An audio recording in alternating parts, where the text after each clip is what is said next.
Welcome to the Bourbon Life Podcast, your source for all things bourbon. Join your hosts, Mark and Matt, as they drink and review bourbons, share news about upcoming events, interview the who's who in the bourbon world, and, most importantly, bring you along for the fun of living the bourbon life. Now, here's your hosts, Mark and Matt. All right, everybody, welcome back for another episode of the Bourbon Life Podcast. I'm your host, Mark, and with me, as always, is my good friend, Matt. Matt, how you doing over there? Mark, I'm doing great, man. How are you doing? I'm doing really good, man. We are back in the Bourbon Life studios here, so it's kind of feels odd. You know, the last 2 weeks, we've kind of mixed it up. We had live guests, and then we were on the road. So it's kind of weird to be back in the studio, right? You're right. I forgot that we had some live guests for once. It wasn't through the internet. Yeah, which is kind of fun. It's a lot of fun to be able to do that, you know. But then I'm setting everything up for tonight, and I'm like, man, how the hell do I set these things up? I completely forgot. It's only been 2 weeks, but it's like I forget how to do it. But anyway, man. But yeah, so everything's going really good, Matt. So I'm happy we're back. We got a great show lined up tonight. I'm really excited to get into it. Before we do that, though, before we thank our sponsors, I'm gonna tell we've got birthdays. We got to give a shout out to our bourbon lifers who've had birthdays. Stuart McAnemy, David Jeanette, Sue Johnson, Matt Sanchez, and Mikey Schulte. You guys, happy birthday. Some of those we had missed in previous episodes because I forgot. So that was my bad. So extra happy birthdays. Hope you guys had a great birthday. And then a couple of those are coming up this week. So happy birthday to you guys. Thank you guys for supporting us and being our bourbon lifers. We really appreciate all you guys do. And then I want to thank our sponsors, the Stave Restaurant out in Millville, Kentucky. Chef Kyle Klacka is making some great food out there on the banks of Glens Creek, right there between Castle and Key and Woodford Reserve. So check them out, thestavekentucky.com. Great food, great entertainment space. Just go check them out. And now we're getting into springtime, Matt. It's going to be a great place to go hang out and enjoy their little patio or deck that they got out there, just overlooking the creek, and live music Friday and Saturday nights. Mm-hmm. So check them out. And then also 3 Chord Bourbon, our other sponsor. We really appreciate everything they do for us and appreciate their sponsorship. Ari Sussman, the master blender up there, is just doing a great job. So we're thrilled to have them as a sponsor and appreciate all their support as well. So with that said, Matt, let's get to the show. Tell everybody who we have with us tonight. Absolutely. And also we went through, I'll just interject real quick. We had our birthdays, but this week is also Earth Day. So there you go. Happy Earth Day to everybody if you're listening live. But anyway, I digress. We have got joining us on the Bourbon Life Podcast this evening, this morning, this afternoon, this whenever you're listening, the founder and CEO of Garrison Brothers Distillery in Texas, Mr. Dan Garrison. Dan, welcome to the Bourbon Life Podcast. Gentlemen, so nice to meet you. So nice to talk with you. Thanks for having me. Thanks, Dan. We really appreciate you being on. I've been looking forward to this show for quite a while. I'm glad we were able to get it figured out and dates and everything. So glad you're able to join us tonight. So a lot of times, Dan, we forget what we're doing, and we start talking and interviewing our guests and having a conversation, and then we forget to talk about what we're drinking. So what I'd like to do, if we could, is just this first round, we're going to start.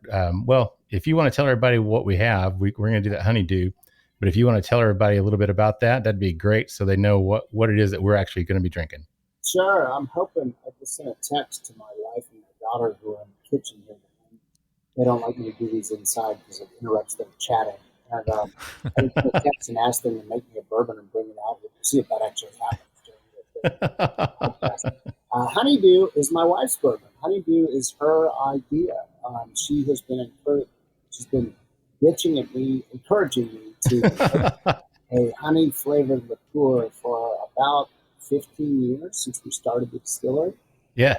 We don't make liqueurs at Garrison Brothers. We make bourbon whiskeys. And so the education process wasn't going well. And finally, Dennis Todd, our master distiller, stepped in and said, hey, I've got an idea for a bourbon that's got a lot of honey flavor. It's infused with honey flavor, but a real, authentic, true honey. I've got a process that I want to start to try to create this stuff. And I want to apologize to you if you hear this constant ding, ding, ding in the background. I think one of my neighbor's kids actually brought an aluminum baseball bat and he's in the batting cage hitting baseballs because I keep hearing this ding off in the distance. It's spring. It's spring. You know, Yeah, it's the time of baseball. It's man. spring training. He's out there and just doing his thing. Yeah, ripping dingers. Look what happened. Yeah, there you go. All right. Honeydew, she wanted to do this for a long time. And Donis came up with this crazy process. I sent him off to a Nashville junket, where he got to go up and be part of this Honey Makers Association event. It was like a 3-day conference. And you can't just take a bunch of honey and throw it in a bunch of bourbon, because the honey turns into a big old blob like this. And right. It doesn't really mix in with the liquid. So there's different techniques that have to be used. And Donis came up with a really cool process that I can't believe how expensive it is to do what he's asking us to do, but we're doing it because it makes a pretty amazing bourbon, and that's what we're all about. Our mission statement at Garrison Brothers is like the highest quality, finest tasting bourbon whiskey in the world. So expense really doesn't matter. We have to find the money to do it, right? So what he does is he takes about 20 barrels a year, and he dumps all of the contents out of those barrels. He tastes every single one first to make sure that the bourbon already has honey accents from the wood barrels that it's aging in. Yeah. And he tastes them all. He puts all those barrels together, dumps them into a big old 2,000-gallon tank of bourbon, and then he takes the barrels themselves and chops them up into these little cubes, these tiny little cubes like that, maybe an inch by an inch by an inch on all sides. And then he takes all those cubes and he dumps them in a 55-gallon stainless steel container of Burleson's Wildflower Honey. Burleson's is the oldest honey company in Texas. Okay. They're up in Waxahachie, Texas, and really cool company, family owned and operated for years. And we've always loved working with them in some capacity. So these cubes go into the 55-gallon drum of bourbon, and then he lets it sit in there for 6 months. The cubes go in weighing about an ounce, and they come out weighing about 3 ounces. So there's really a shit ton of that. Yeah.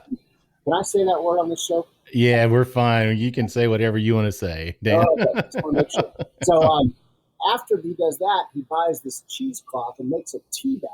And he dumps all of the cubes inside the tea bag, and he dips it into the vat full of the bourbon for about 6 months, every single day, just to give it a really light, delicate honey flavor. So when you drink honeydew, and I see that you are right now, yeah, I'm really hoping that what you're getting on the front end of it is 100% delicious Garrison Brothers bourbon. And then when you inhale after you drink it, it's honey. Yeah. That's Matt, speaking of which, I see you over there. You've been sniffing and tasting on it. What are you picking up on the nose on this?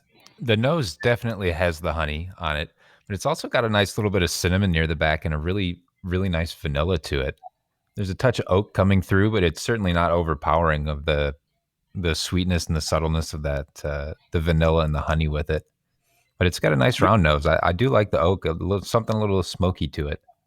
So this is my wife and all of her friends. This is their favorite bourbon that we've ever made, which is great because we're selling the shit out of it here in Austin, Texas, and around the country. We're in 38 states and 7 foreign countries, and the orders just keep on coming through for the honeydew. So my wife, I should have listened to her earlier.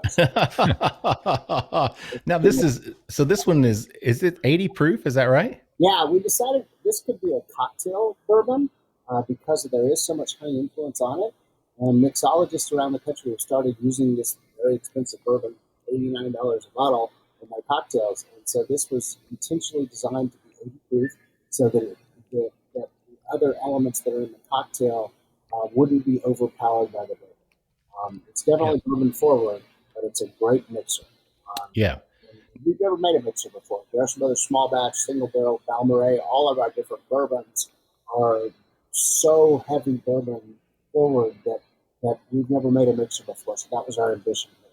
Yeah, like you said, when on the taste, and I don't want to get to that just yet, but on the nose, you still pick up the classic type of bourbon notes, like Matt said. I mean, you pick up the vanilla, you pick up some of the oak, but you do pick up the honey. It's not overpowering. It's not like you're drinking something that's been made with some type of imitation honey flavoring or something like that. I mean, it's a true honey flavor. It's very delicate. It's very nice. And it's I don't want to say subtle because you can really smell it, but it's not overwhelming. It's just not pure honey. I mean, it's bourbon, but you also get that touch of honey. Now your bourbons, you guys are a wheated mash bill. Is that right? Correct. And that's what we just talked about, the chemicals in the honey flavored bourbon are just overwhelming. That's why this project is so complicated, is because uh, it's a gooey, syrupy chemical concoction when you're drinking some of the big major brands and their honey variations. And we were not going to do that under any circumstances whatsoever. Our mash bill is 74% corn, 15% soft red winter wheat, and 11% barley. And that applies to every single bourbon that you see in front of you here. It's the same mash bill for all of them, except for something we introduced this year, which is kind of a fun little pet project for my master distiller, Donis Todd. He created something called High Rye. Our distillery is located in High, Texas, HYE. There's no way you can have a distillery in High and not make a rye-based bourbon. We only make bourbon, so we're not making a rye whiskey, but High Rye is about 35% rye instead of the wheat grain. It's just a totally different concept, totally different flavor.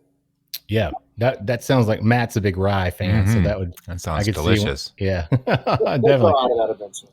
Yeah. So Dan, let's get back. Let's talk a little bit about you and how in the world you got into the world of bourbon making. So tell us a little bit about your background and what you did and how that kind of led you into what you're doing now.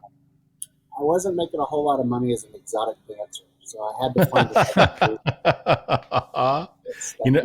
I grew up in advertising agencies from New York to Texas. I graduated a career in communications from the University of Texas, Hookham, in 1989, and I immediately moved to New York City to take my first job in advertising. I worked for Gray Advertising in New York, Saatchi & Saatchi Advertising in New York, and that gave me a real great background into creating brands and advertising and marketing. So that has served me well as I started this business.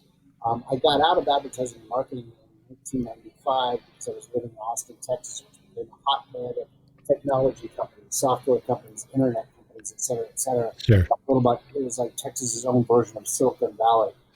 And I went to work. I was making $35,000 a year in my advertising job.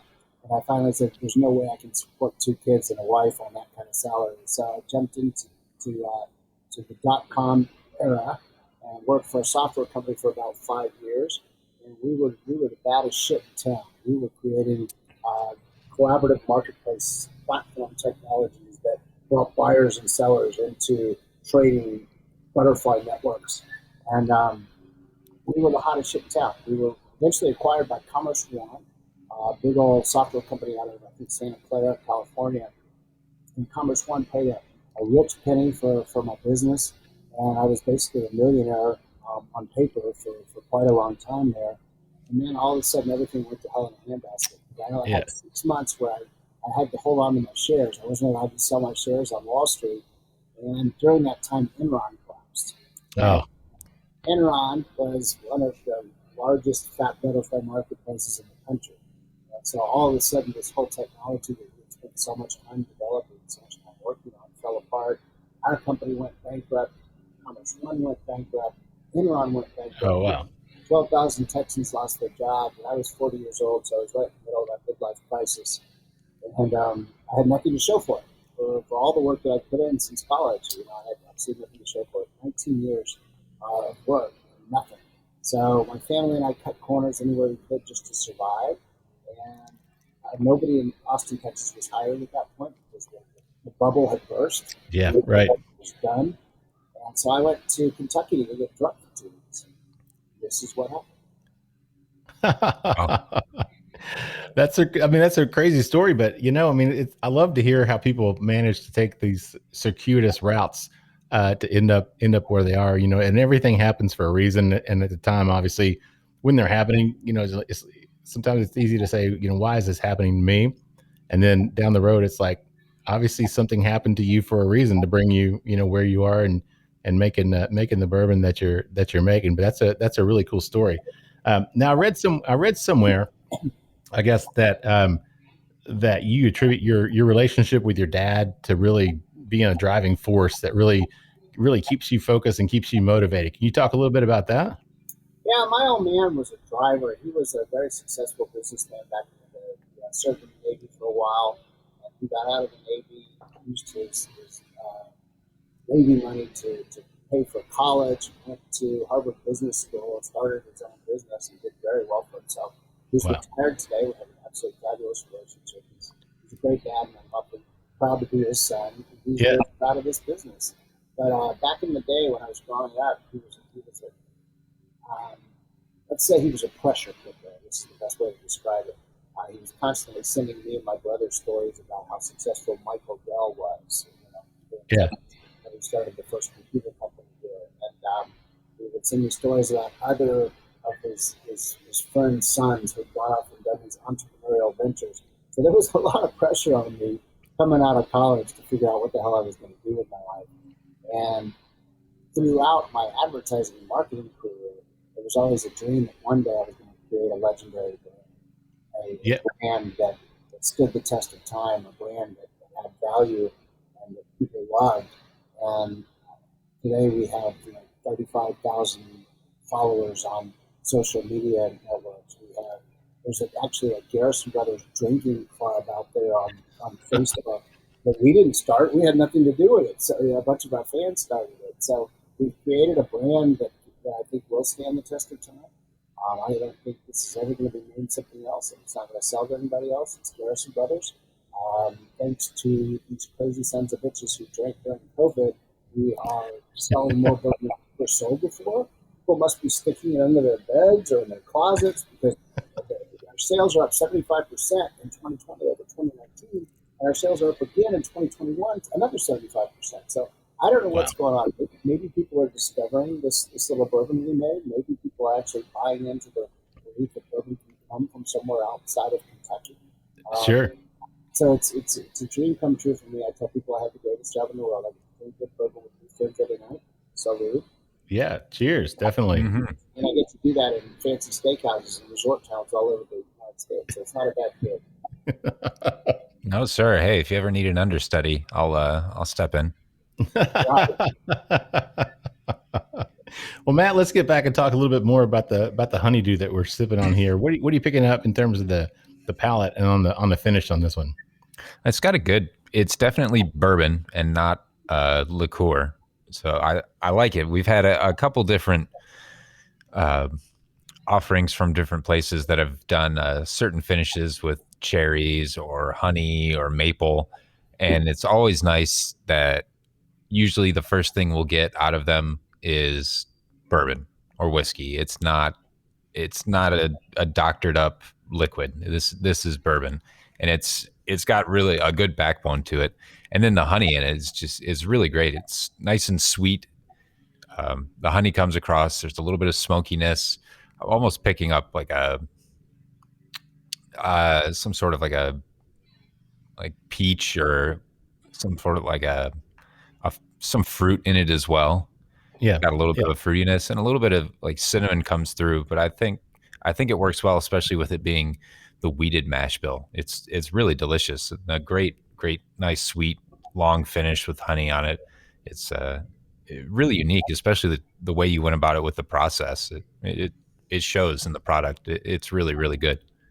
I'm glad to hear that. I agree with all your comments. That was our goal. That was our ambition.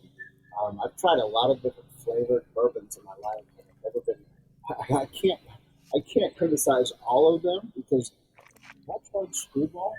Oh my God, that Screwball is delicious. Over ice cream. When it first came out, I thought there's absolutely no way I'm going to drink this peanut butter flavored bourbon.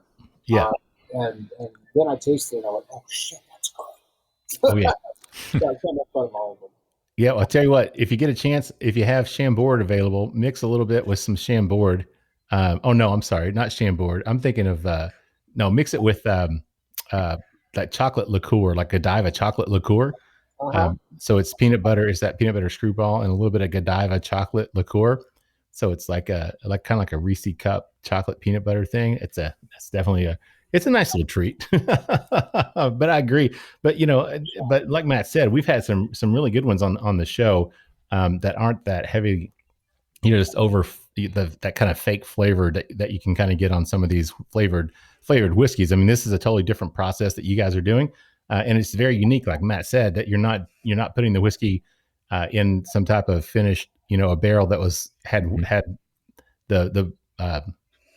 the honey in it. A lot of people, I guess, do that as well. So the process of chopping up an existing barrel and putting it into honey and soaking it and then putting those chunks back in, that's obviously a very, very unique process that you guys came up with. So, and it creates a really good flavor. And I think probably the biggest thing that surprises me is that this is 80 proof, because to me it has a higher proof bourbon than 80 proof. Matt, I don't know what your thoughts are on that, but I think, when I think of 80 proof, I think of something that's almost like going to be like drinking a glass of water for me. And it's going to be a quick little bourbon hint and then it's going to be gone. But this one definitely doesn't have that. What do you think? Yeah. For 80 proof, there's definitely bourbon in this. I agree with you, Mark. It's got backbone. It's got some gut to it. It's not just, it's not watered down certainly at all. It's got a lot of good bourbon flavor.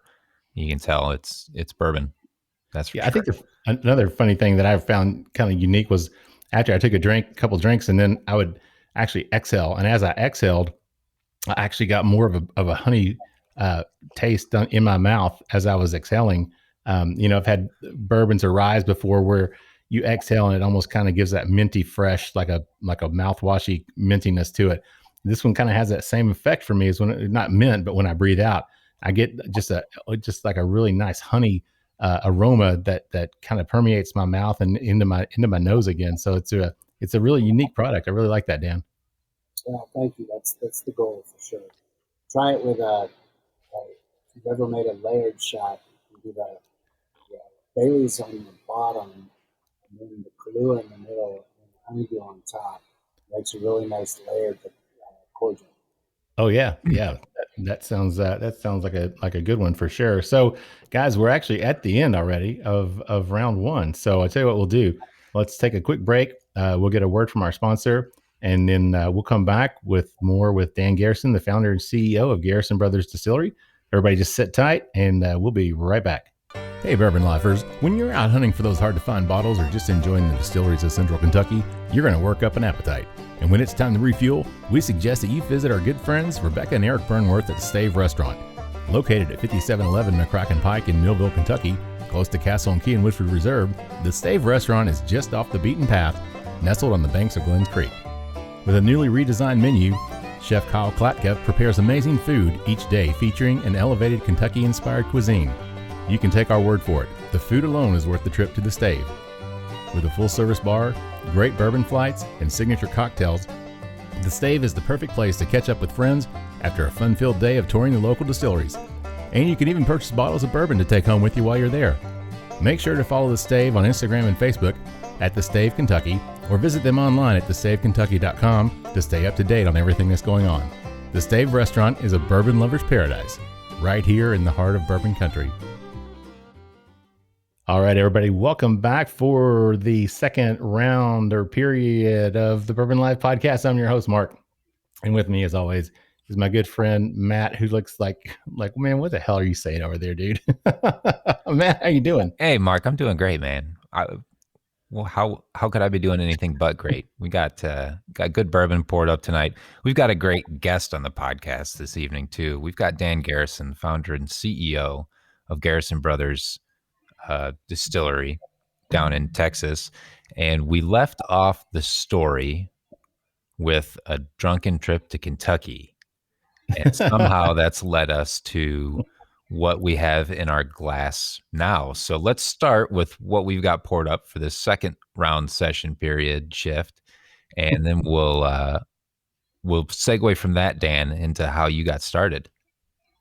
Sounds good. Thanks, guys. This is Garrison Brothers Small Batch Bourbon whiskey. I think that's what you're drinking. This is what we call our flagship product, because this is the first product we introduced way back in 2010. Okay. The first introduction was a 1-year-old bourbon whiskey, which really kind of pissed me off, because my goal has always been to make straight bourbon, make the best straight bourbon in the world. But unfortunately, another distiller started up in Texas after I'd been in business for about 5 years. He came out to our distillery and gave me a tour of the place, and he met all of my guys, my bourbon makers, and my team. And he said, "Yeah, I'm gonna make a whiskey. I'm gonna introduce it, in about a month." And I said, "No way!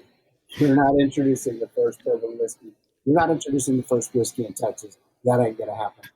So all of us went back and we pulled the best barrels out of our barn that we could possibly find. We bottled those sons of bitches and we distributed them immediately because there was no way that this little son of a bitch was going to get out there in front of us since we've been doing this for 7 years already.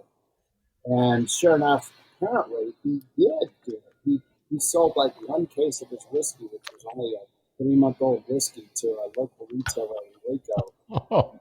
Beat us to the market. And that just pissed me off. So it was a mistake. I should have just let him go do his shit and move on. But we did. We introduced a 1-year-old bourbon in 2010 on Texas Independence Day on March 2nd. And that was the first ever small batch bourbon whiskey that we ever made. This is a combination today. It's grown a lot. It's much, much older. Today, every barrel we use is 4 years old. It's 94 proof. We today gather 55 barrels every single week to create this flavor profile. Myself and my master distiller, we taste all of those barrels. We're still small enough that we have that luxury of tasting all of those barrels and deciding which barrels make the cut and which barrels don't make the cut. And that's what our small batch is all about. It's going to be consistent. It's going to be chocolate, vanilla, caramel, white chocolate, and not as much spice notes to it. We're looking for something that's heavy and rich. It's like a chocolate cake. And that's what we wanted with the Garrison Brothers Small Batch Bourbon. So I hope you guys like it. Yeah, very much. Matt, coming back to the nose on that, then what are you picking up on it? Yeah. Oh, you're not even. I hadn't even. I was into the story. So why don't you go ahead and I'll catch you on the tail end here with my thoughts on the nose. Yeah. Oh, okay. You got it. You got it. Great. So yeah, I mean, I get that bourbon note, and so this is the same mash bill as the honeydew, right? It's just obviously, So the 70. Okay. All right. And our claim to fame, if you will, is that we think we know barrels really well. We've been buying barrels from multiple cooperages around the country for years, and we've discovered that the barrels that come from this part of the country might have a completely different flavor profile than another part of the country. There's our mountain regions completely different from Minnesota, which is completely different from white American oak barrels made in California. So we've been able to take those attributes of those different barrels. We've also been able to work with toast levels and char levels to bring out more vanilla here and more cinnamon over here, and also work in aging environments. We have on our distillery, we have 5 massive barrel barns. We're building the largest barrel barn in Texas right now. It's 16,000 square feet. Wow. And it's beautiful. We call it the dance hall. Because we're from Texas, and we have dance halls here, and we're going to have a dance in that damn barrel barn. So we those different aging environments that we have on our property, everything from 40-foot long transatlantic shipping containers that are 135 degrees in the summer to barns with windows on all sides where there's a lot of airflow through them. Each one of those aging environments creates a different flavor note to the bourbon. So that's what we do is we mix those different barrels together to create something that we think is unique and special. Very unique, yes. Consistent match. You know, on the nose on this one, I can actually pick up some of the grain, the corn, but it's coming across as a sweetness. It reminds me, and I get this a lot, not a lot, but on especially on higher proof bourbon. So I'm kind of surprised that I'm picking this up, but and this doesn't. Some people are like, what do you mean when you say it? But it reminds me almost like of a bubble gum. It's got a very sweet, it reminds me of those Tops, like when you were a kid and you'd buy those Tops baseball cards and you open up the pack and it had that pink gum in it. I don't know if you remember those, Dan. I'm sure you probably do. But you remember that crumbly gum that was in there, but it had that really sweet, and it was the fun part of opening the pack, because the gum was right there on top. It had that cornstarch or whatever that white powder was on it, but it had that very sweet, kind of a light corn aroma to it. And this is, to me, extremely reminiscent of that. So I really like that when I pick that up, but I usually get that on higher proof bourbon. So for a 94, I'm kind of surprised that I'm getting that. I don't know, Matt, what are you getting?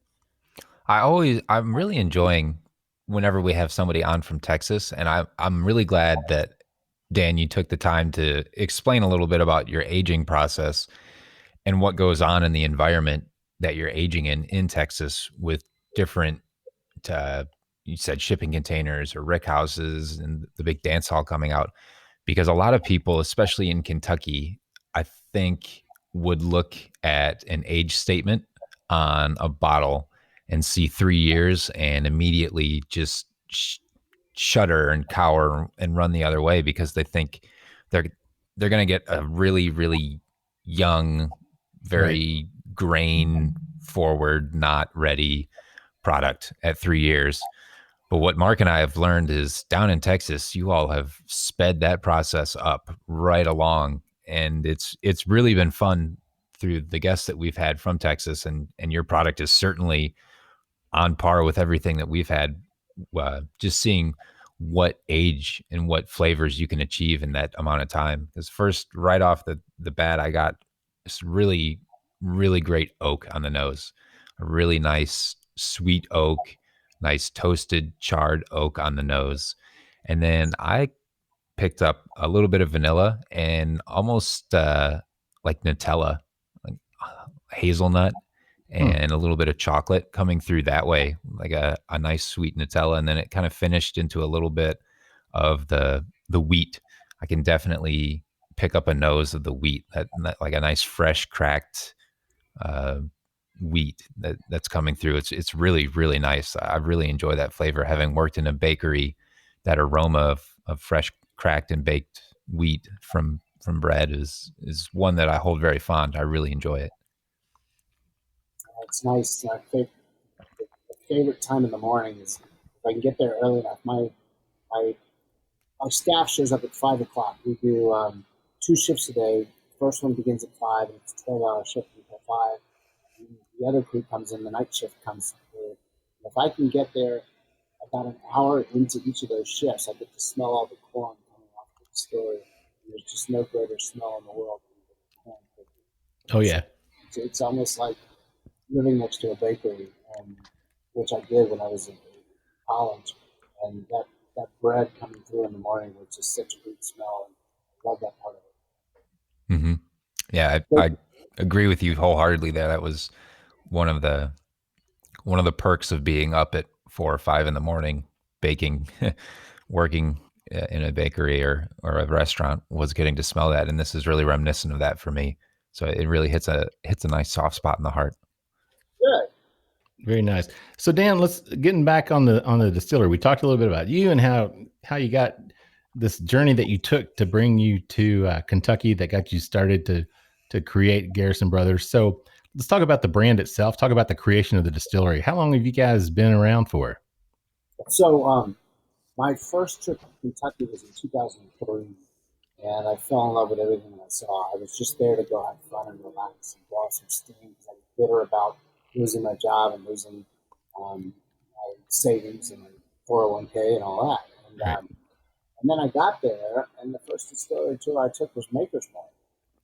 And I'm walking around. I already knew how to make beer, part-time on the weekends for years. So that part of the process I totally got. And grain handling, the grinding of the grain, how you grind it, a hammer mill versus an electric mill. I got all that. That was clear.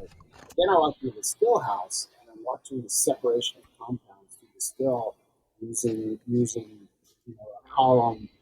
I think they had 2 columns running when I was there. These giant 48-inch columns.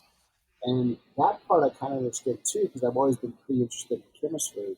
And so I understand different levels and how there's different distilling temperatures, and alcohol comes off at 173.9. But if you turn vodka, if you're boiling water, it's 212 degrees. And alcohol boils at 174.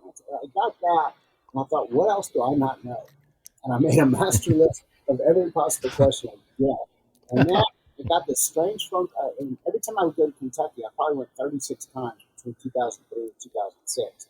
And every single time I would learn a little bit more from Dave Picker, or from Elder T. Lee, or from Harlan Wheatley, or Jimmy A. Russell, and Max Shapira, and Craig Beam, and Parker Beam. I would learn a little bit more to know that I had to ask some dangerous questions. And I was asking those dangerous questions. And these guys would look at me and go, wow, you figured out to ask the dangerous questions. What's going to happen if you start putting bourbon in barrels in 135-degree temperature in Texas with no breathability inside a 40-foot storage container? Well, their speculation up there was you're either going to make methanol, or you're going to poison the entire world, or you're going to make something spectacular. So I knew, I could tell when Dave Pickerel said, hey, I'd like to come down and visit and see what you're doing. And I said, I could tell by the look in his eyes, this little sparkle in Dave's eyes. And you know Dave, if you never met Dave, he's a bourbon historian. Right. That guy, he's an encyclopedia. And I loved him, and we had a great friendship through the years. And but that sparkle in his eye told me that he knew something that was. That sparkle was that this bourbon is going to age very quickly. It's going to be rich, and it's going to have a fluidity, a syrupiness in its character that nothing else has ever had before. So I imagine y'all are tasting that as well. It's not just the flavors that you're tasting in the bourbon, but it's the rich syrupiness of it. That can only happen in Texas.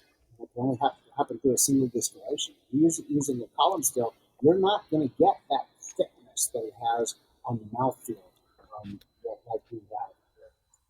I'm getting totally sidetracked. You were asking about how the business started. In 2006, I already had my first still. It was Elmer T. Lee's experimental still that we were using over a Buffalo Trace. We call her the Copper Cowgirl. She's a little 100-gallon still. When Harlan took over from Elmer, Harlan had been dome built in this beautiful, really cool still that's part stainless and part copper. And I said, well, what you going to do with the old one? I said, well, I'll take it. That's all I can afford. And I'm still making quarterly payments to Vendome Brass and Copper Works for that still. And I'm happy to do it because I love that still. We have a lot more stills today. In 2007, we applied for a federal permit to distill alcohol, even though we've been making bourbon off of that still for another still since 2004. So we already had stocks of bourbon that were already aging. Applied for my federal permit in 2007 and got it after my 17th try. Wow. And then in 2008, the state of Texas gave me a license to distill. And then in 2010, we sold our first bottles, the Young Gun, that 1-year-old that I told you about. In 2015, we were distributed all across Texas, and we started adding a couple more states. And the first one we added was Kentucky. And that was intentional because I had a lot of friends in Kentucky, and I wanted them to taste my bourbon. I wanted them to start bragging about my bourbon. I knew it would happen, and it did. I was even invited by Bill Samuels Jr. to come speak at the Kentucky Bourbon Society. And I was up there in front of 750 bourbon lovers. They got like a 3,000-person membership. These are bourbon lovers. And here I am, this young kid at the time, telling them how we make bourbon. And I thought that I would be laughed out of the place and they'd help me with tomatoes, but they were just as genuine and sweet as they could be. And nice. Made up things that afternoon. So it was, that's kind of the history. Today we're in 39 states across America. We're sold in 7 foreign countries. Wow. We're distributing tens of thousands of cases across the country. We can't keep up with demand. So we're trying, but we're not going to add any additional states or countries for the time being until we catch up. Well, that's a good problem to have, you know? I mean, so now let's talk about your master distiller, Donis, right? Donis Todd. How did you hook up? How did you guys? What was the connection there? How did that happen? So my first employer was a gentleman named Fred Cook, an old German carpenter from Fredericksburg, Texas. Fredericksburg, Texas is a German enclave, as is most of Texas. Most of the original inhabitants of Texas, the Anglo inhabitants of Texas, were Germans because Kaiser Wilhelm I and II shipped off the religious folks to other worlds to get rid of them and get them out of this country. So Fred Cook and I were the only 2 employees of Garrison Brothers. And I went off on vacation to Colorado with my family. We went up there for skiing one year. This was 2008. And when I came back, we drove back through Texas, through where the distillery was to our home here in Austin. And I stopped by the distillery, and there's a Harley-Davidson motorcycle sitting on the front porch. And the gas tank on this Harley is riddled with bullet holes. And there's these tassels on it, and it's all black. It's just the most badass bike I've ever seen in my life.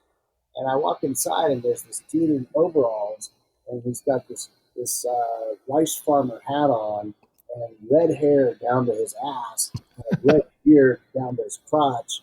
And I said, "Who the fuck are you, and what are you doing on your distillery?" He said, "I'm Donis Todd, and I want to make bourbon whiskey." He's like 6'4". I said, "Well, Donis, I'm sorry, but you can't make bourbon here because I don't have any money and I can't afford to pay you." And Donis looks me square in the eyes and says, "Well, Mr. Garrison, you look like a smart man. I'm sure you'll figure something out." Wow. Today, he's considered one of the best bourbon makers in the country, in the world, and I'm lucky to have him because he's so much more than a master distiller. He's an ambassador. He's a connoisseur. He can build anything. He does all the project management and new expansion. We've got a huge expansion going on right now, building that 16,000 square foot dance hall barrel barn. He's in charge of the whole thing. He's totally got everything under his thumb. This guy's a great partner to have in business and in life. I love working with him. That's pretty crazy. So had he had any prior experience? I mean, was he from the industry at all, or was it just that he had a passion and said, "Man, this is my dream and this is what I want to do, so let's do it"? So he claims that he was an Army plane mechanic. I think he did the mechanical work for the planes and also the Army helicopters in Afghanistan and Iraq. That's what he claims. But rumor has it he also has a 50 cal under his bed that's always loaded. Very few people have a 50 cal under their bed. So I think Donis may have done other things for the Army that he's willing to tell us about. But he came to me just kind of a redneck. Wanted to live in Stonewall, Texas to take care of his son who was living in Stonewall, Texas. And, I came out there a week later to the distillery to get back to work, and there's a travel trailer camper parked up on the property. And he and his young son are shooting the deer off the property, and that's what they're living off of, and bathing in the pond. It was redneck to the hilt. We got along really well. Yeah, that's awesome. No, I mean, that's a great story. Yeah, no kidding. He's a good man. Yeah. All right, Matt. So let's get back, talk a little bit about the small batch here that we've got. What are you getting in terms of the palate and the finish on it? It's really well balanced. Balance was the first word that came to mind after drinking it. It's got a really nice, the presence of oak is definitely there. You can tell that you all have done a really great job in blending the different barrels to get a balance on the oak. So it's not too oaky, but there's definitely a little bit there, and it's not too toasty and too sweet, but it's also not subdued where you're looking for it. So it's got a really nice balance of oak. And then I pick up nice vanillas with it, and like a really nice bittersweet chocolate that kind of lends through to some cherry at the end on it. And it's just got a really really nice oily mouthfeel, no burn whatsoever. I think this is sweet mash, correct?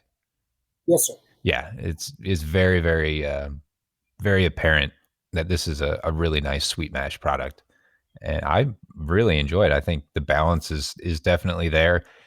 I could see this one being really dangerous at 94 proof, 47%, because it's really good. It's got a lot of complexity to it as well. I think I could sit here and wax poetic about it for quite a long time here, but we'll save that for another day. It sounds like you like it. That makes me very happy. Thanks. Yeah, no, I agree, Matt. It's definitely got a great flavor to it. I love the taste. I think a couple of things that surprised me about it. One is almost the spiciness, Matt. You had kind of referred to that earlier in terms of the spiciness, which, when I'm drinking a wheated whiskey, I don't really expect to get kind of that spicy taste or feel to, in my mouth. But I'm getting a little bit of that. And the finish on this one just keeps on going, which is really nice for a 94 proof wheater. The finish on this one just continues it's like the gift that keeps on giving, I mean, it just lingers. And it's a nice long finish on this bourbon. So yeah, I really have enjoyed drinking this one for sure. Don't have to get more. You like that finish? Wait till we get to the Balmaret. Okay, yeah, that'll be a good one. So Matt touched on the sweet mash. So what drove that process? Because there are some people out there, Wilderness Trail's doing it. Pat Heisen down there, the mad scientist of yeast. And then Matt, who else did we have on recently? I forgot. Belfours were doing sweet mash. Oh, that's right. The Belfours doing Belfour Spirits. They're doing sweet mash too, which kind of surprised me. But yeah, so what drove the decision? What made you decide that, hey, we're going to do a sweet mash? Apologies, there's like an airplane going overhead. So that's all right. I spent one day at Jim Beam. I spent a lot of time in the fermentation area. I think it was the plant out near Bardstown. It's on the way to Bardstown. Anyway, I spent a whole day there. They were nice enough to show me all over the place. And I went home that night back to my motel and smelled my clothes, and there was just this sour mash oud to it. That sweetness, but not, it's almost like a bitter sweetness. And it kind of bothered me. And I thought to myself, I don't like that smell. I like the smell of the corn cookie. I don't necessarily like the smell of the beer while it's fermenting. Right. And the other thing that happened is that every single distiller that I met with in Kentucky would turn to me and say, "Dan, we're using 37% backset in our mash, in our beer. 37%. Nobody else is doing it that high." And I kept wondering to myself, why in the hell would they be so proud that they're using that much backset? Yeah. And there's two answers to that. One is they're more efficient and they're creating more consistency between the various batches that they're doing. But the other answer is they're saving money on grain. Right. Maybe that's something that they don't want necessarily the public to know, or they underestimate the public's knowledge of that. But then I thought, well, there's only 9 distilleries in Kentucky. This is back in the day when there were literally only 9 distilleries in Kentucky making 35 different brands. Yeah. In the early 2000s, because it was grandpappy's drink. Nobody drank bourbon anymore, right? They all drank vodka, gin, and rum, and tequila. So I kept wondering about that, and I finally determined that these master distillers are at the mercy of the board of directors. And the board of directors has to analyze grain costs. It has to analyze propane costs, or whatever gas they're using. It has to analyze the cost of the barrels. And so these master distillers, the guys that I knew, these legends, these heroes of mine, are all worried about cost consumption. And I'm thinking to myself, I don't give a shit about how much it costs. I'm going to make the highest quality, finest tasting bourbon in the world. So I thought, what if I use fresh mash every single time? And that was about the same time that all the beer wars started. Beers was announcing that their beer was fresher than another beer, and some of them were age dating the beer. Yeah. I thought to myself, why wouldn't you want a fresh, sweet mash every single time for every single batch that you do? And so I did it, and then my beer was yielding 17% alcohol by volume beer going into the still. And I'm like, and I called up Craig Dino and talking to him on the middle of the night on the phone. I said, what is your ABV going into the beer before you go in the still? Oh, we get about 12%. And I'm getting 17%, and I don't even know what I'm doing there. And I'm already getting 17% alcohol by volume. That means that each of my runs after a single distillation is going to be higher proof, and I'm going to create more alcohol than anybody's created in Kentucky. And so that was the reason. It was to make highest quality, finest tasting bourbon in the world, the freshest bourbon in the world. Sure. Food grade. Food grade. Mm-hmm. The best corn I could find. Yeah. Well, like Matt said, I mean, you can tell it makes a difference in the taste. There's no question about that. So I'm really impressed that you guys have taken the time and effort and expense, to do the sweet mash. So that's pretty complicated. So I'll tell you what, we're at the end of round 2 here. So let's just take a quick break, and we'll get a word from our sponsor, and then we'll come back with the third and final session with Dan Garrison, CEO and founder of Garrison Brothers Distillery. So everybody just sit tight, and we'll be back in just a minute. Hey, Bourbon Lifers. We want to take just a second and tell you a little bit about Three Chord Whiskey. Three Chord's line of whiskeys embody the spirit of creativity.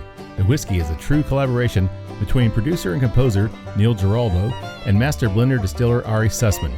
The Three Chord team of expert blenders, coopers, and sensory professionals have developed a multi-step process they call perfectly tuned taste. This process begins by carefully selecting the finest bourbon and rye whiskeys from Kentucky, Tennessee, and Indiana, and then blending them all together. After each blend is completed, the Three Chord team then applies their proprietary process of pyrolysis, that's a lot to say, isn't it? Which involves heating American oak to precise temperatures to release specific flavor and aroma compounds. Then they use another proprietary method called rhythmic disruption process, and that's more than just playing music to a bunch of barrels, which integrates all of those related compounds into the blended spirit. Finally, each small batch blend of Three Chord is evaluated by a trained sensory panel to ensure an uncommon depth of flavor, character, aroma, and a perfectly tuned taste in each bottle. With their introductory blended bourbon, their Amplify Rye, Strange Collaboration, which is a Pinot Noir finished Kentucky bourbon, their 94 rated 12-bar reserve, and the brand new highly coveted 15-year Kentucky bourbon they call the Whiskey Drummer, there's a lot of options available from Three Chord. Like the feeling you get when you hear that perfect song, you'll know that the Three Chord line of whiskeys are right from the first sip. They resonate with so much flavor, you'll want an encore. Find out more about Three Chord whiskeys and distribution in your area at www.threechordbourbon.com. All right, everybody, welcome back for the third and final session, period, round, whatever you want to call it, of the Bourbon Life Podcast. I'm your host, Mark, and with me, he stuck around for the final session with me, my good friend, Matt. Matt, how you doing over there? Good, Mark. I'm doing great, and I'm hoping all of our listeners stuck around. Well, obviously, if you're hearing this, you've at least made it this far, so you better stick around. Radio. Don't turn it off yet. That's right, because we've got a great show going. We've got a great guest on the show. More importantly, we've got Dan Garrison, founder and CEO of Garrison Brothers Distilling down in High, Texas. So Dan, welcome back for round or session number 3. And why don't you go ahead and just let our listeners know what we are sipping on for the final round tonight? Yeah, this is something special. But before I go there, I just want to say it's kind of disappointing that this is a podcast because the three of us look fantastic tonight on the Zoom call or Squadcast call. So, yeah, it's too bad they can't see us. They're missing out. I appreciate that, and I would have to concur with your statements there, Dan. You know, it could be the bourbon talking. I'm not sure, but it is disappointing. You know, Matt and we've talked about moving into maybe doing a little bit of video stuff here. So I'm trying to twist Matt's arm, but you know he's a little hesitant to do that. So maybe one of these days. So what you're drinking now is called Balmaret. Balmaret is kind of a fun story. There's a state park out in West Texas that very few people ever get to visit, but it's absolutely beautiful. It's the largest spring-fed swimming hole in North America. It's called Balmorhea State Park. It's named after the 3 gentlemen that started the first irrigation company out of the San Solomon Springs out there in West Texas. Back in the 1800s, the Comanches and Apache Indians used to water their horses there at Balmorhea State Park. The San Solomon Springs brings up this. This is in the middle of the desert. It's a beautiful spring. It's an oasis in the middle of the desert. And the spring pumps out like 75 million gallons of crystal clear, beautiful water every single day. One of the guys that started the irrigation company was named Jim Ball. Another guy was named Mike Moore. And the third guy was Thomas O'Shea. So they combined their last names for the name of their irrigation company, which was called Balmaret, which today is a town in West Texas with about 9,000 population. And it's a little bit of a pilgrimage for Texans. If you haven't gone to Balmorhea State Park to learn how to swim or teach your kids how to swim, then you're not really a Texan. If you haven't climbed over the fence in the middle of the night with a towel over the razor wire to get into the state park and that's with your wife, you're not really a Texan yet. You got a ways to go. Balmaret is beautiful. We're actually, whenever you buy a bottle of Balmaret, $5 of the purchase price goes to Good Bourbon for a Good Cause, which is a public charity that we run at Garrison Brothers. It's a 501c3 nonprofit, and we raise money for improvements to the Balmorhea State Park. The park was built by the Civilian Conservation Corps back in 1933, and it's a destination. place, and we're going to rebuild that park. And we've created a 100-year master plan for the park. And we pitched it to Texas Parks and Wildlife Department, and they like the plan. So we're trying to raise a hell of a lot of money to restore Balmaret State Park. Nice. The ambitions of the bourbon for the cause. This is a crazy bourbon now. This bourbon was aged in white American oak casks for 4 years, and then we took all the liquid out of the casks, and we dumped them into Limousin oak casks from the central forest in France. These Limousin oak casks are prized for their vanilla content, and they're very hard to get. You got to get in line if you want one. And I actually signed up to get my Limousin oak casks back in 2010 when we did our first release. I knew one day I was going to be finishing bourbon in a Limousin oak cask. So this is an 8-year-old bourbon whiskey. It's been in white American oak for 4 years, Limousin oak cask for another 4 years. And so this thing is creamy and delicious and absolutely wonderful. And you know what? I completely messed up the description. I'm thinking about another bourbon we have called Laguna Madre, which is this one. The Laguna Madre is 4 years in white American oak, 4 years. The Balmaret is aged from 2 different casks. One is from a cooperage in Louisville, Kentucky, called Kelvin Cooperage. Yep. It's aged in there for 4 years, and then we transferred the liquid to a second cask, which comes from the barrel mill up in Minnesota. Both of those cooperages use different wood to create their barrels. So the Balmaret is the American Whiskey of the Year and Jim Miller's Whiskey Rival 2018, 2019, and 2020. We think that it's going to get knocked off its perch in 2021 when people taste the Laguna Madre, and that'll be the American Whiskey of the Year. So I hope you like the Balmaret. Yeah. Spend some time on the finish. Roll it around on your tongue for 5 or 6 seconds before you swallow it, and then spend some time on the finish. Close your eyes, and just there should be wave after wave. Yeah. So this is, I mean, the thing that really impressed me at first, I mean, when I poured this up, I was like, holy crap, that is dark. Yeah. I mean, that is such a dark bourbon. Yeah, it's beautiful. So what's the proof on this one? Is it 115 or is it? Balmaret is actually, it's a 115 proof. And okay. That was trying to be our balance between our small batch, which is a 94, and our Cowboy, which is upwards of 140 proof. So we tried to find some balance with this one. Yeah, definitely. Matt, what are you picking up over there, man? I pick up first, same as everything. It's got a nice oak on the nose, coming through really well with the nose.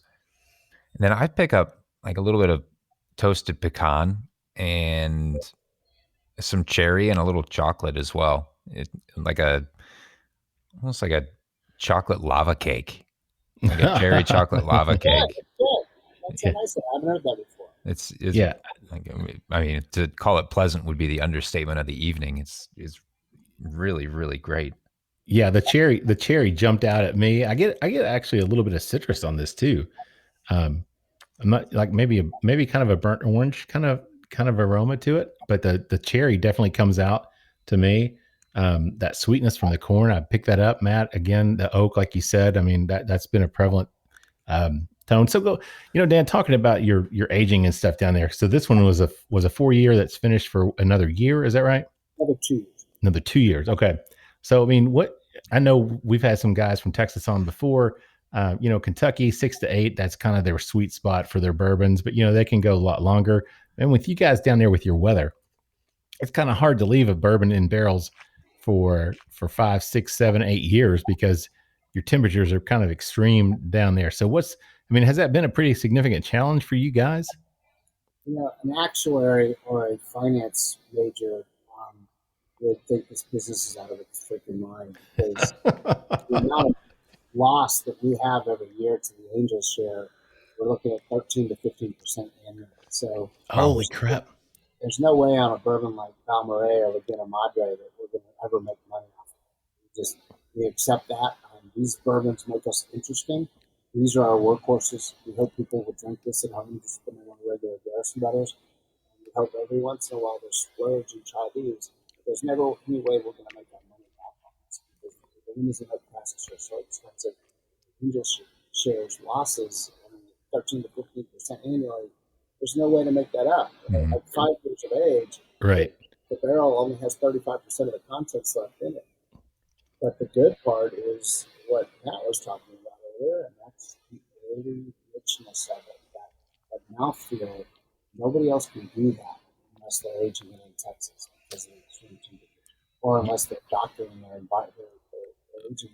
Yeah. If they're doing a temperature controlled or environment controlled type of warehousing where they're able to manipulate what they've got. So your warehouses are just open, your barrels are out there and taking the weather as it comes, I guess. Exactly. The temperatures in Texas swing from, we just had this huge ice freeze where the temperature was 7 degrees out there at our distillery. All of our pipes exploded and blew up. We had to rebuild all of the plumbing for the entire distillery. And then a month later, it's 94 degrees. And then 2 months after that, it's 130, and it stays that way through the entire summer. So it's not 110, and it stays that way through the whole summer. So the angel share losses are significant. Yeah. We're never going to be a big profitable business. We make good bourbon and Oh yeah. And here in Kentucky, we always talk about the limestone water, and you got to have limestone water to make your bourbon and make it taste really good. So, as a lifelong Kentuckian, Dan, that's my story, and I'm going to stick to that. But now you guys have a pretty unique story with your water that you use down there. Can you tell us a little bit about that? So the Balcones fault line runs from North Texas, just north of Waco, Texas. It runs southwest all the way through San Antonio down into the Rio Grande Valley. And the Balcones fault line is a huge fault line full of limestone. We sit right on top of it. It's the nastiest water you've ever had to drink. It comes out with limestone and calcium and sulfites like you can't imagine. If you take a shower in this stuff, you have to take another shower with conditioned water afterwards just to take the white off. Gosh. And white, because there's so much calcium in the water. So we also sit on limestone as well, tiled limestone shelf, which is why a lot of the distilleries in Texas, when you see them, they're all lined up on I-35 going to the southwest. Yeah. That's where the limestone fault is. Gotcha. So that's the water. You guys are using that water with your bourbon, is that right? Or we use it for all of the cook processes. Okay. Because those minerals that are in the water, right, feed yeast during fermentation. So we do a 5-day fermentation, and that yeast just keeps growing and growing and growing. Mm-hmm. It's aerobic and it's anaerobic, but when it's aerobic, it's really producing a lot of yeast, which is creating a lot of, just converting starch to sugar, which is creating a lot of alcohol when the sugar is converted to alcohol. I gotcha. Did I see something somewhere about you guys using some rainwater with your process at all? Rainwater, we only get 28 inches a year here. Okay. I was reading a book interestingly enough about Afghanistan. They only get 4 inches of rain there in Afghanistan. It blows my mind.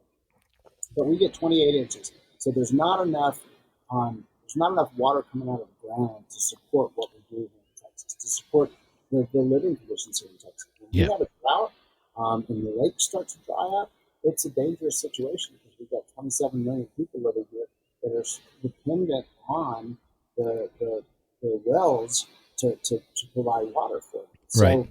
I always knew that we wouldn't have enough water to make a bourbon distillery. So every single rick house that we built, every single barrel barn we call that here, our dance hall barn, has water tanks connected to it. And we've got that much roof space for these rick houses. They've got 16,000 foot rick houses. They have 60,000 gallon rainwater collection tanks next to it, because we got to store all that water. Because the process of making bourbon requires water, not necessarily the cook process, but you need grow water for that. Right. The process of running water through the condensers to chill water and make the alcohol, that's expensive.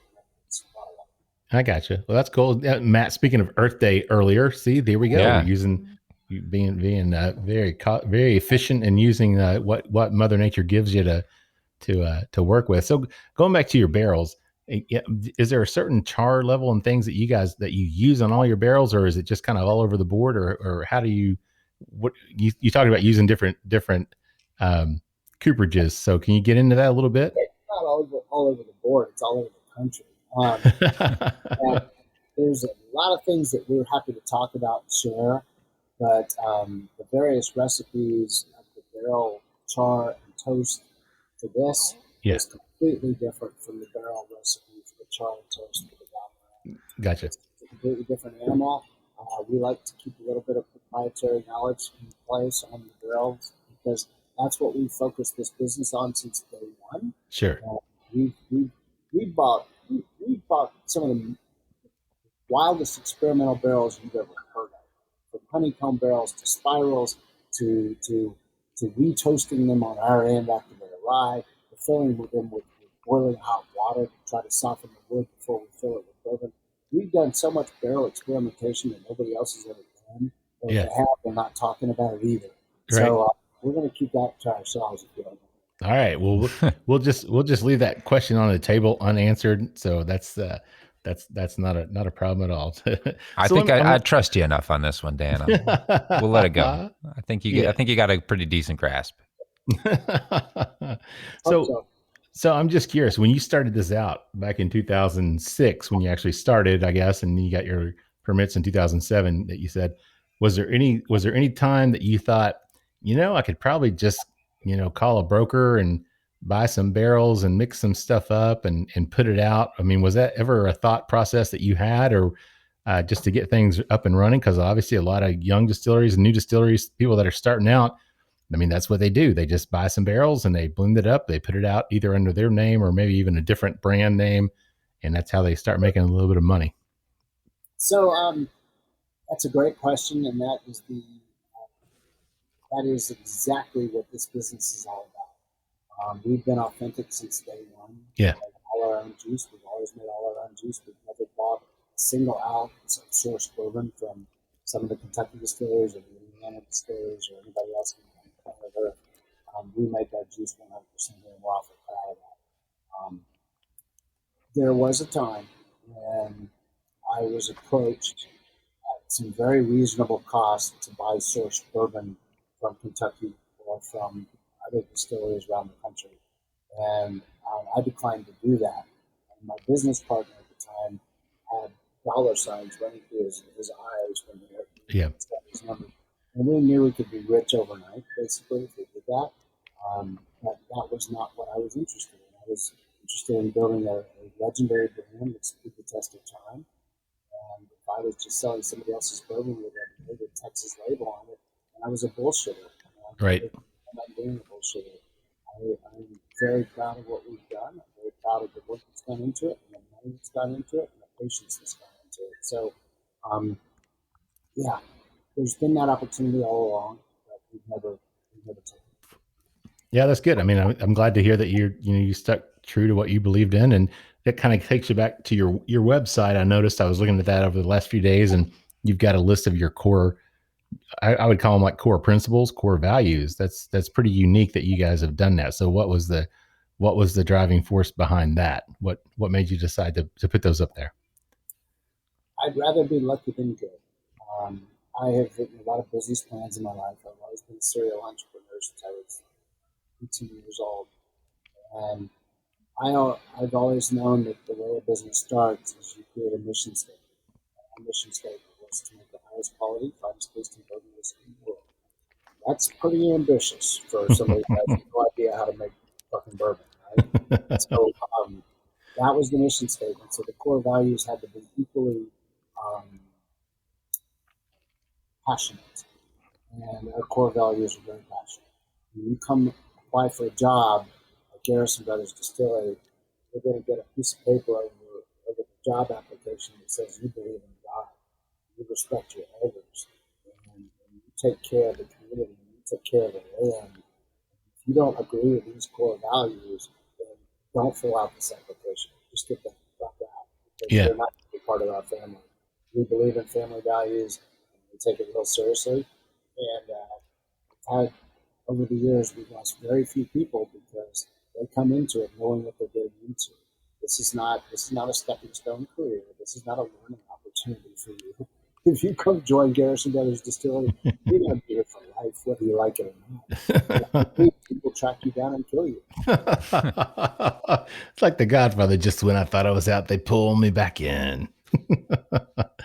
No, that's great. I mean, obviously you got a great environment, it sounds like, and a lot of loyal employees that work with you, and you created a family environment down there. So that's really cool. So Matt, getting back to the bourbon itself, what do you get on the palate? What are you getting on the finish on this one?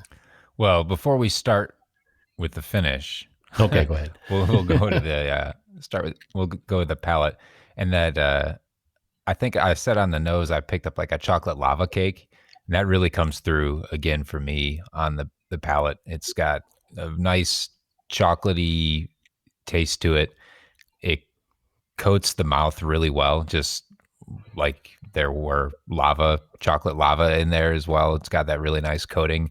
And then I pick up a little bit of cherry, but man, the finish on this, holy smokes, it is so long and so pleasant. It's just got this really, really great heat that comes with the finish, nice oak coming through. And then the finish is where I'm starting to pick up like a little bit of cinnamon, a little bit of toffee, a little bit of like a cinnamon bun, almost something sweet coming through with the finish. And that's even like 2 minutes or so after my last sip, I'm still picking up more from the finish. It's so long. Yeah, that's what I was like, man. I've been sitting here looking at my glass. Of course, I'm drinking mine, but every 30, 45 seconds I stop and I'm like, I'm still getting a finish off of this last sip that I took, which is really, really impressive. And this 6-year-old bourbon, right? I mean, and it's 115 proof, and this one does not drink. It's funny because the other ones I felt drank higher than what their proof points were. This one drinks right in line. It doesn't, I think when you say 115 proof to some people, they're like, oh my gosh, that's a really high proof bourbon. This one's very approachable. I don't want to say it's like an easy sipper or anything like that, but it's a very approachable bourbon at 115 proof. And Matt, for me, this would be one that I could easily get in trouble drinking for sure. I mean, the palate on it, there's a sweetness. It's almost, to me, it's kind of like a brown sugary kind of flavor to me, with a little bit of oak mixed in with it. There's a little bit of a tannic finish to it. And I'm not usually a big tannic, when it's a little bit drying, but it's not that overwhelming for me. So that's a nice point. It's a little bit dry, but not too dry. So that doesn't really affect the flavor profile to me, like some other bourbons that we've had, where it's just like you feel like you got to take a drink of water after you have it. Well, the good news is it's hard to get in trouble on Garrison Brothers bourbons because they're expensive as hell. Oh goodness. Yeah. So just so our listeners know I don't know what the retail would be on this. Can you give us an idea on that? The small batch starts at about $89.99. The Honeydew y'all tried earlier is line priced with the small batch, so it's probably the liquor stores for about $89. The Balmaret here is typically around $159 to $179, depending on what state you're in. Okay. Store. And then our single barrel, which y'all didn't taste, runs about $129.99. Okay. It doesn't meet this flavor profile or that flavor profile, but it might have cloves or figs or cinnamon or sugars, different spicy sugars. That's what the single barrel is all about. So this one's always going to be unusual. Yeah, yeah, very, very nice. All right, well, guys, we're getting close to the end of our final session here, but before we wrap everything up, let's just get some idea. So the future for you guys, Dan, what are you thinking in terms of the brand, yourself? I mean, what do you envision the future being? I have a feeling it has a lot of gold medals in it. Yeah, the Balmaret that you just tasted won a gold medal at the San Francisco Wine Spirits competition. I think we were the highest scoring bourbon in the entire competition. So, yeah, we got a lot of medals, but that's the brass is not what we're all about. What we're about is using bourbon to change the world, doing good things. And that's our nonprofit, Good Bourbon for a Good Cause. Go to goodbourbonforagoodcause.com or .org, you'll find it. And if if you make a donation, we're going to take that money, we're going to go out in the world, and we're going to help veterans that are suffering from PTSD or other issues. We're going to create wide open spaces like Balmorhea State Park in Texas, and we're going to rebuild them and make them beautiful.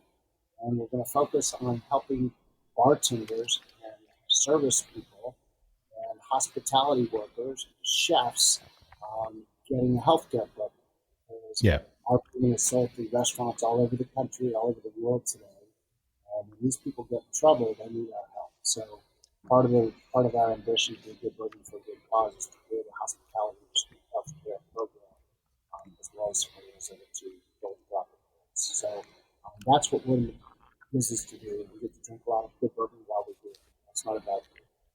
Oh yeah, very, very, very nice. So where can our listeners, where can they find Garrison Brothers, and social media wise, where can they find you, and where can they find your products? Sure, we're just GarrisonBrothers.com. Okay. Social media sites, I think they call it a handle. I'm too old to understand. Hashtag Garrison Bros. No, wait a second, Dan. You're only like a year older than me, man. So I've grown our Instagram to almost 50,000. So don't say you're too old, because that would mean I'm too old. Okay. Well, I've bailed out of social media because I've too many times I've been accused of saying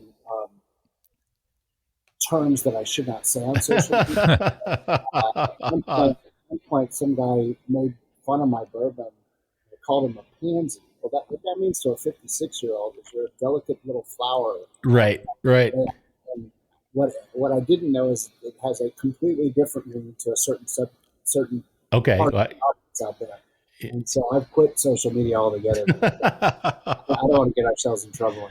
Yeah, I get that. Yeah, no doubt. Well, that's great. And, we really appreciate you joining us tonight, Dan. Mm-hmm. Definitely. We've had a really good time. Yeah. So Matt, we talked about the finishing palate. Final thoughts though on the Balmorhea. Balmaret. I'm sorry. I think it's excellent. It's got the finish on it. This is as long a finish as I think I've ever had on a bourbon. It is so unique in that aspect, and just that coating and the texture in the mouth, that the chocolatey flavors that I'm picking up, but also then where the finish is changing completely the longer that it sits on the tongue and finishes. You've done just an excellent job with it. I can really taste, and then going back to the glass and re-nosing it, there's more toasted oak and marshmallow and sweetness coming through on that. It's really complex, and it's really, really great. It's very, very deserving of all the accolades that it's received. Thank you, Matt. Appreciate that very much. Yep, I would definitely agree with that. So final thoughts, guys, before we wrap it up. Anybody, Dan, anything else you want to say before we get out of here? Hey, it's been a pleasure to meet with y'all. I would love to come back and do it again. Yeah. Next time I get to Lexington, which will probably be December of this year, I would love to go out and buy y'all dinner at OBC. Yeah, we'll do that. Oh, the pleasure would be ours. Definitely. It definitely would be, but that would be a lot of fun. We'd really appreciate that. Matt, before we wrap it up, man, anything else? Dan, thanks so much. I've been so curious to try all your products, and not just try them for the sake of trying them, but to hear you talk about them and to hear you talk about the philosophy and what you bring and how you do things, and just the family and the culture that you've created and that's been created around your products. It's been really telling of where you've been with this and where you're going in the future, and what you've brought to all of us. And thank you so much for showing everyone in Kentucky that great bourbon doesn't have to come from here. It's been my pleasure.